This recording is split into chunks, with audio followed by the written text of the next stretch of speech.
Saludo al maestro Jaime Hernández, editor de la Jornada Sin Fronteras en el gran periódico La Jornada, fundador y conductor de espacios en su canal de YouTube No Apto para Cínico, miembro de esta familia sin censura y también mencionado ya, periodista mencionado en el quién es quién en las mentiras de la semana. Y no se asuste, no por las razones de Irving Pineda, corresponsal de TV Azteca, ni de los Rivapalacio o los Alemán, sino en una buena mención, porque ayer hay que agradecerle, me imagino que fue a Ana Elizabeth García Vilchis, conductora, directora de esta sección en la mañanera del quién es quién, la que nos estaba viendo en el análisis que hacíamos, y por ahí hace referencia a algunos comentarios que hiciste, mi querido Jaime. Te saludo con mucho gusto. ¿Cómo estás? Querido Vicente, muy buenos días. Oye, ya voy a poder dar autógrafos y me vas a tener que subir el salario. En lugar de los $500 que me das, me vas a tener que dar $1,000 por participación, querido Vicente. Oye, ya ni lo que cobran por entrevistas los de Radio Fórmula, no te aceleres, mi querido Jaime. Oye, a ver, ¿cómo ves primero? Vámonos por partes. ¿Cómo ves primero a Mariana Gómez del Campo, vocera de Porfirio Muñoz Ledo? ¿Y en qué quedó el Porfirio Muñoz Ledo siendo retomado por la derecha más conservador, ultraconservadora de México? Hijo, mano, lo que pasa es que cada vez que habla Mariana, la sobrinita de Felipe Calderón y toda la gente derecha que ahora se ha embarcado en esta campaña para criticar al presidente y la estrategia de seguridad, que por cierto, la estrategia de seguridad que ha respaldado Ken Salazar, embajador de Estados Unidos, desde ayer dijo que hay que respetar esa estrategia de seguridad. Qué interesante, ¿no? Que mientras el embajador de Estados Unidos pide respeto a esta estrategia de seguridad, desde la oposición, Porfi, Mariana Gómez del Campo dice, no, esto es el acabose, estamos en medio de una situación insostenible. Pero fíjate que yo creo que de algo vale ser viejo, porque uno se acuerda de tantas cosas. Mira, te voy a contar algo interesante. En el año aproximadamente de 2010, en Estados Unidos se dio a conocer, es decir, todavía estaba como presidente Felipe Calderón. En el año 2010 dio a conocer un reporte clasificado en el que vienen memorándums internos y que no habían sido públicos hasta ese entonces. Bueno, en ese documento es fascinante cómo Estados Unidos empieza a criticar duramente criticaba ya la estrategia contra los cárteles de la droga durante su sexenio. Y hablaba, mira, fíjate nada más lo que dicen estos reportes.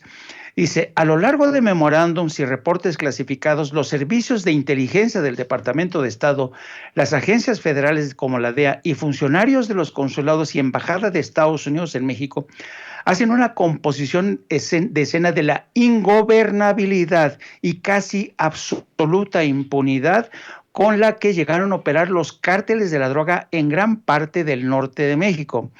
En relación a los reportes transmitidos a Washington, destaca el estupor y alarma ocasionados por la matanza, ¿se acuerdan?, de los 72 migrantes en la localidad de San Fernando en agosto de 2010, en la que el gobierno de México trató de minimizar su responsabilidad, según la relación de cables e informes transmitidos por el Consulado de Estados Unidos en Matamoros. En los documentos se establece que en 2007, las corrientes de inmigrantes provenientes de Centro y Sudamérica se enfrentaban a un ambiente cada vez más violento y hostil. A pesar de ello, la matanza de San Fernando consiguió por primera vez llamar la atención sobre una crisis de violencia que había sido acallada por el gobierno mexicano, con la colaboración, por supuesto, de poderosos medios de comunicación. Entonces dice, los reportes, me refiero a los informes clasificados, no ofrecen nada nuevo de lo que los medios en México han venido reportando, pero casi mínimamente, ¿no? y hablan de que los reportes hacen alusión desde aquel entonces a los problemas de corrupción, a la penetración de las instituciones por parte de los cárteles, caso Genaro García Luna, a la escalada de una violencia inaudita que expuso cuerpos decapitados, coches bomba, granadas de fragmentación en lugares como Ciudad Juárez, Tamaulipas y Matamoros. Estos son reportes, Vicente, internos del Departamento de Estado que ya circulaban desde el 2007. Luego, cuando viene la transición del 2012 al 2013, ¿qué crees que pasó? Estados Unidos ya estaba harto del nivel de violencia y por primera vez en la historia, el Departamento de Estado decidió clasificar a la Ciudad de México como una de las zonas más peligrosas en el 2013, a comienzos de Peña Nieto. Bueno, ¿qué crees que hizo el gobierno de México? Presionó desde Relaciones Exteriores a la Embajada de Estados Unidos para decirle que por favor que no pusieran a la Ciudad de México en la lista negra, donde el gobierno de Estados Unidos emite alertas, porque se decía que la Ciudad de México no había sido contaminada todavía por la violencia de los cárteles, pero esto era mentira. Y la Embajada de Estados Unidos lo sabía y ya tenía un reporte listo, ¿no? Lo que ocurrió fue que la embajada estaba indignada porque en aquel entonces había habido incluso actos de violencia contra empleados de la embajada, a los que habían robado, golpeado. El clima de violencia en la Ciudad de México era algo inusitado. Bueno, todo esto que te estoy narrando, de cómo la unidad de inteligencia del Departamento de Estado hablaba de un México ingobernable, corrupción, penetración de los cárteles en las instituciones, violencia no controlada en la Ciudad de México, todo esto te habla de una violencia inusitada que los medios de comunicación, presionados por el gobierno de Felipe Calderón y después de Peña Nieto, se esforzaron en acallar.